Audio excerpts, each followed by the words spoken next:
14. We are going to read, I need to stop saying I mean, isn't there any other words for me to say? There I go again. I was almost going to say it. All right, so we are in the book of Mark, and I did it again. For the verse of the day, according to BibleGateway.com, is for the word of the Lord is right and true. He is faithful in all he does. The Lord loves righteousness and justice. The earth is full of his unfailing love.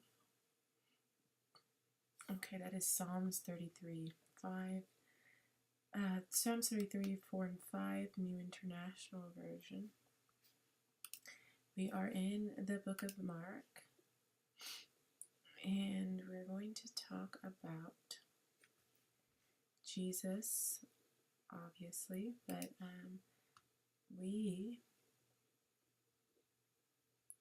so Jesus drives out an impure spirit is where we are right now. This is verse 21 through verses 43. Okay, so yesterday we read Jesus calls his first disciples. So, and this is where he says, "Come follow me, and I will send you out to your fish for the people at once." At once they left their nets and followed him. Without delay, he called them and left their father Zebedee in the boat with the hired men and followed him. Just really quick, if you read yet or if you watch yesterday's video, you'll know a little bit about Mark and that he was Paul's interpreter, I believe. So, yeah, I might want to catch that video yesterday so that you can know a little bit more about Mark. All right, 21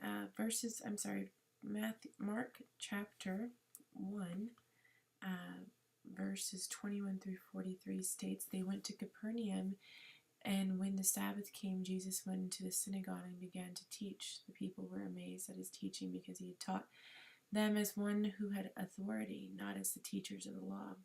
Just then the man in the synagogue who was possessed by an impure spirit cried out, 'What do you want with us, Jesus of Nazareth? Have you come to destroy us? I know who you are, the Holy One of God.' 'Be quiet,' said Jesus sternly. 'Come out of him.' The impure spirit shook the man violently and came out of him with shriek. The people were all so amazed that they asked each other, 'What is this? A new teaching, and with authority.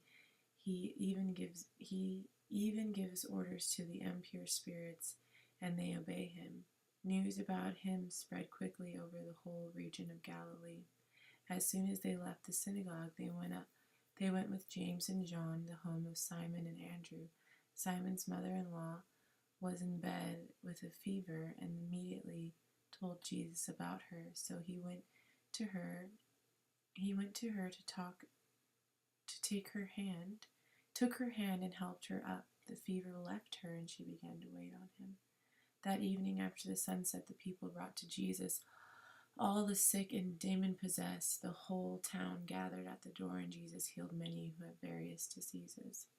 He also drove out many demons, but he would not let the demons speak because they knew who he was. Very early in the morning, while it was still dark, Jesus got up, left the house, and went off to a solitary place where he prayed. Simon and his companions went to look for him. When they found him, they explained, 'Everyone is looking for you.' Jesus replied, 'Let us go somewhere else to the nearby villages so I can preach there also.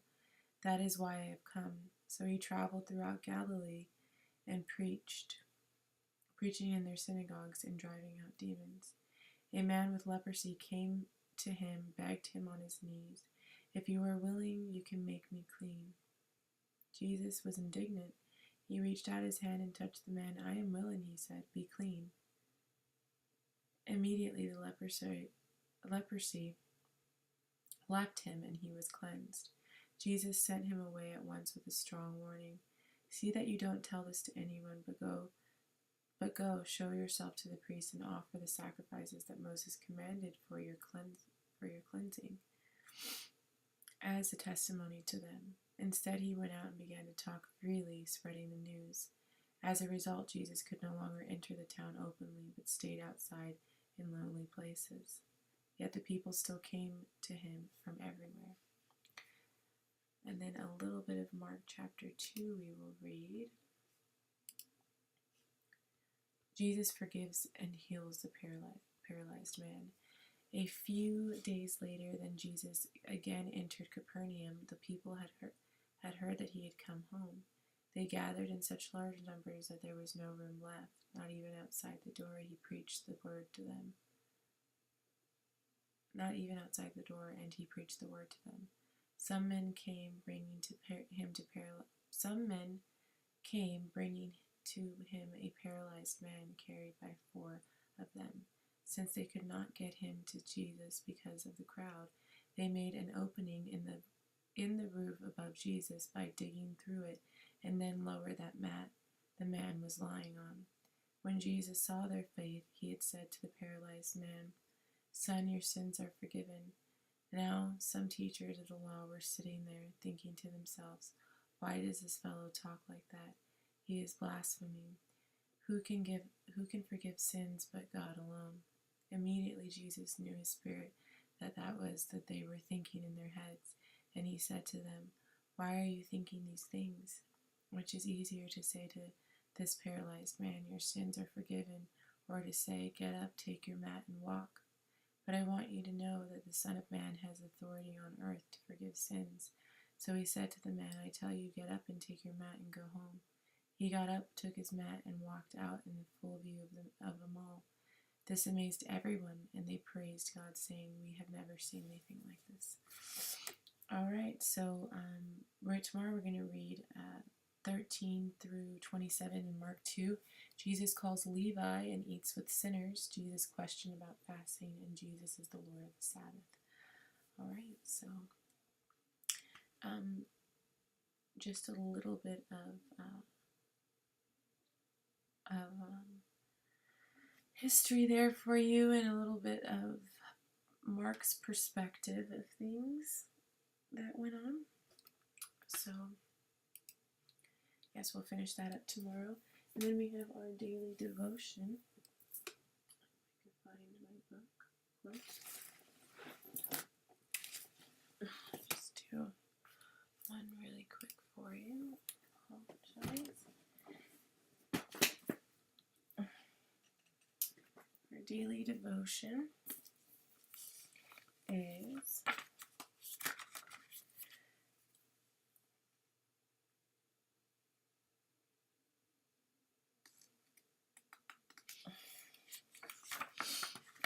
The Heights of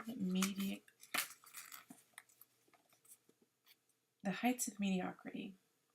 The world of cool is obsessed with reaching the top of the mountain.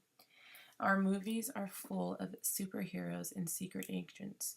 We worship the success of celebrities and athletes. We care more about who is going on American Idol than we do about someone stepping out to sing his or her first church solo on a Sunday morning.